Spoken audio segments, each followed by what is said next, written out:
All right, so we've been talking about how if you're going to use the normal model, it has to be unimodal and symmetric. I've talked about that multiple times. The problem is if you have a data set and you're going to look at it in your calculator, you'll probably look at a histogram, but we've talked about that you can change the intervals and things, and you can make a histogram and manipulate it and kind of make it look like whatever you would want to, sort of. So it would be better if there was a different way to make sure it was unimodal and symmetric, or make sure that a normal model would work. And there is. It's called a normal probability plot, and it's also in your calculator. So if your values are already in the calculator and you're going to go to histogram, you may as well just look at the normal probability plot if you're trying to determine if it's unimodal and symmetric to use a normal model. Okay? Does that make sense? So this is a normal probability plot. Next to its histogram. Okay? A normal probability plot takes each individual data value and plots it against what its expected z-score would be if it was normal. So if it is normal, it creates a reasonably straight line. All right? So you can see here the blue dots are all on top of each other, but it makes a reasonably straight line. Would you agree? Looking at the histogram, it's roughly unimodal and symmetric anyway, besides these 2 points, and those are those 2 points right there. Right? So if you're looking at the rest of it, though, you're like, okay, I can probably use a normal model. It's a reasonably straight line on the normal probability plot. So you only use this on the normal model?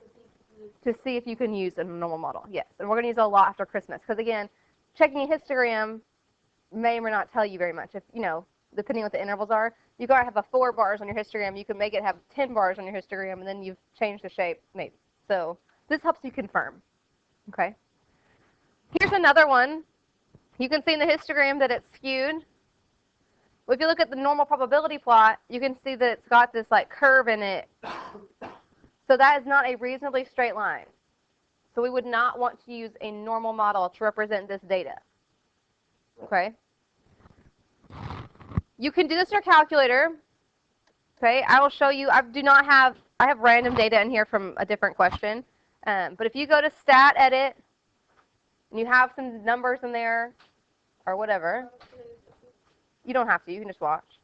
If you go to second stat plot, where you would normally go to do your histogram, the one right underneath the histogram is the normal probability plot. The one that looks like a straight line, the one that's highlighted right now.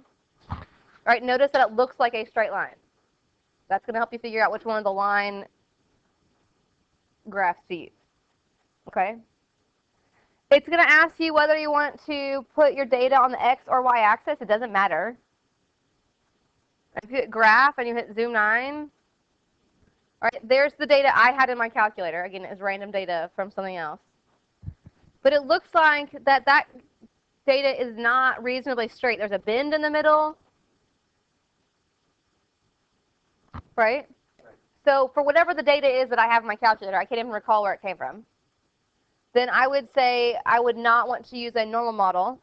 Normal probability plot is not reasonably straight, so probably the data is not unimodal and symmetric. Okay?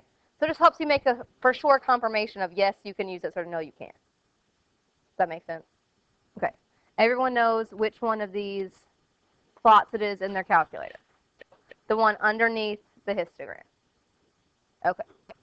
So on some of the homework questions tonight or in class, they're going to be just like yesterday, or you're finding percentages or cut points. Some of them are going to make you look at the data set to make sure it's normal. That's what you would look at then to double check that. Okay. And then the last 2 things I want to talk about. One is what can go wrong. I just took the screenshots of the 4 highlights they gave you in this chapter about what you shouldn't do. And then I'm going to do one more question with you guys because I just want to practice a more complicated normal question. Not that it's really that complicated, it's just something we haven't necessarily done yet. So here are the 4 things that could go wrong. Don't use a normal model when the distribution is not unimodal and symmetric. We've already talked about that multiple times. Don't use the mean and standard deviation when outliers are present. The mean and standard deviation are the crux of the normal model, right? If you have tons of outliers and it's skewed or something, you don't use it anyway, and that's why, because the outliers are going to mess with the mean and standard deviation, so you don't use it. Don't round your results in the middle of a calculation. So yesterday when I was getting z-scores, I was writing down the z-score on the screen so we could at least set up the equation, but I wasn't rounding it in the calculator, right? I was just using whatever values I had, okay? So if you don't have to round, don't do so. And then don't worry about minor differences in results. So if I'm getting 20.4 and you're getting 20.2, not a big deal. If I'm getting 20.4 and you're getting 27.3, that's a big deal. Shouldn't be that big of a difference, okay? But we don't have to worry about getting exact numbers, okay? All right, here's the one problem I want to do with you today. It says agricultural scientists are working on developing an improved variety of Roma tomatoes. Marketing research indicates that customers are likely to bypass Romas that weigh less than 70 grams. The current variety of Roma plants produces fruit that averages 74 grams, but 11% of the tomatoes are too small. It is reasonable to assume that a normal model applies. So telling you that you can use normal calculations, okay? So A says, what is the standard deviation of the weights of Romas now being grown? So in this case, we're not given a standard deviation like we have in all the rest of them, but we're given a mean. We're told that customers are going to bypass tomatoes that are less than 70 grams. So there's a data point that we could use, right? So and it's also telling us that 11% of the tomatoes are too small. So how can we use this information to find the standard deviation? But I don't have a z-score. Right. You're going to plug it in the z-score formula, but you would need a z-score. And so you're going to have to use inverse norm to find the bottom 11%. So I can find a z-score to do that. So we're going to use inverse norm, find the lowest 11%, and we get negative 1.227. And so then we can use that as our z-score and use that for our z-score formula. So we have tomatoes. People are going to pass them up if they're 70 grams or less, minus the mean, 74 grams, divided by the standard deviation, and we're going to solve for it.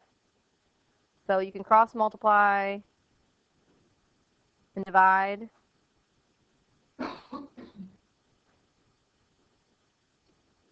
So your standard deviation is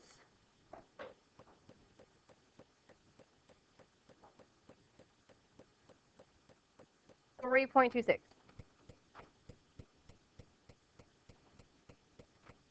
Questions on how I got that? It's not any different than what we've been doing, really. It's just we haven't done a question where we weren't actually given the standard deviation, but we still had all the pieces we needed to find that. On B, it says, scientists hope to reduce the frequency of undersized tomatoes to no more than 4%. One way to accomplish this is to raise the average size of the fruit. If the standard deviation remains the same, so this is what we're using, what target mean should they have as a goal?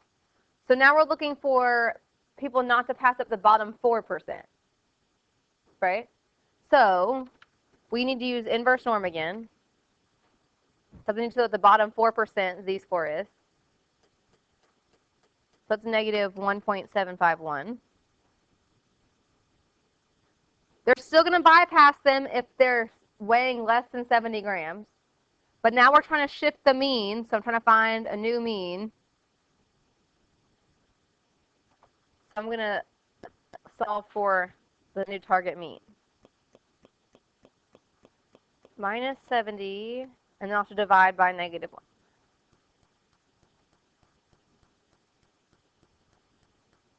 So I get 75.7 as my new target mean, 75.7 grams. Everyone makes sense of how I did that? Yeah. So then we'll just talk through these. We don't have to do the rest of it. But C says the researchers produce a new variety with a mean of 75 grams. That's close to what we got for our target mean, which meets the 4% goal. What is the standard deviation of the weights of these new Romas? So now we're going to go back to where we were at the beginning. We're going to find the z-score for the lowest 4%. We know that. We know that they're bypassing less than 70 grams. Our new mean is 75 grams, and we're trying to find the standard deviation, so you're going to solve for that. And then D says, based on their standard deviations, compare the tomatoes produced by the two varieties. Standard deviations, the smaller it is, the more consistent the weights are going to be of the tomatoes. Does that make sense? Right? The smaller standard deviation, the less spread apart they are. So when you're looking at the two varieties, once you would solve for C and find the new standard deviation, the smaller standard deviation is going to produce more consistent tomatoes. Does that make sense? Questions about this problem? Okay. And here is the assignment for class today.